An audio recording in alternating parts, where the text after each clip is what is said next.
سیرت الانبیاء سے لے کر حضرات صحابہ کرام رضوان اللہ تعالی علیہ مجمعین اور تابعین اعظام، ائمہ سلف، علماء اور مشائخ، نیز صوفیہ اور شہداء کی مبارک زندگیوں کے حالات و تذکرے سننا اور ایک دوسرے سے اس کا تذکرہ کرتے رہنا تعامل امت سے ثابت ہے۔ امت اس کو کرتے آئی ہے۔ خود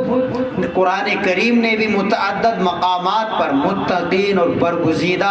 انسانوں کی صفات حمیدہ، اعمال حسنہ کو بیان فرما کر دوسروں کو اس سے سبق لینے اور درس حاصل کرنے کی ترغیب دلائی ہے۔ حضرات اہل اللہ اور اولیاء اللہ کی سیرت و سوانح کے انمٹ نقوش اور لازوال نشانات قدم حالات کے مطابق انسانوں کے لیے راہ کے تعین میں بھرپور مدد دیتے ہیں، فکر و عمل کے راستے کھلتے ہیں اور اخلاق و کردار کو سنوارنے کا جذبہ پروان چڑھتا ہے۔ فطری طور پر بھی انسان جس شخصیت سے متاثر ہوتا ہے اس کے احوال و قوائف اس کے ذہن و فکر اور ذات و وجود پر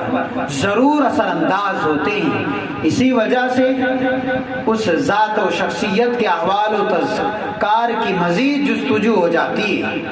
کہ بھئی ان کا تذکرہ کیا جائے، ان کے احوال کو پڑھا جائے، سنا جائے، تاکہ ہمارے اندر بھی جذبہ ہو اسی طرح کے بننے کا، کیونکہ اہل دل علماء اور کامل بندوں کے حالات اور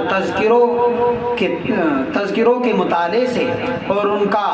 تذکرہ کرنے سے اور سنتے رہنے سے آدمی کے اندر صفات ذمیمہ، بری صفات مغلوب ہوتی ہیں، مزمحل،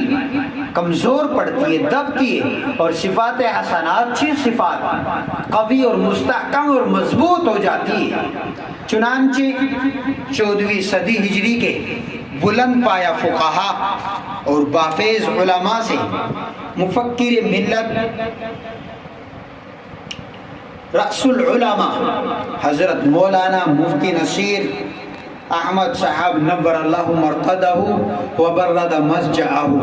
سابق استاذ حدیث و فقہ و صدر مفتی جامعہ مفتاح العلوم جلال آباد، ایک جامع الکمالات شخصیت کے مالک تھے۔ وہ بیک وقت مدرس بھی تھے، مصنف بھی، مفتی بھی تھے اور فقیہ بھی، معلم بھی تھے اور مبلغ بھی، محدث بھی تھے اور مفسر بھی، رجال سازی مربی بھی تھے اور مصلح بھی، اور وہ متصوف بھی تھے اور متقی بھی تھے، درجنوں مدارس کے بانی بھی تھے اور تحریک قیام مدارس کے صدر بھی۔ آپ کا نام اور کام سامنے آتے ہی ایک مرد مومن اور مرد مجاہد کا خاکہ مجسمہ ہو کر سامنے آ جاتا ہے، جس نے قوم و ملت کے لیے عظیم قربانیاں دے کر رہتی دنیا کے لیے لازوال نقوش چھوڑے۔ تو اس لیے اب سے یہ سلسلہ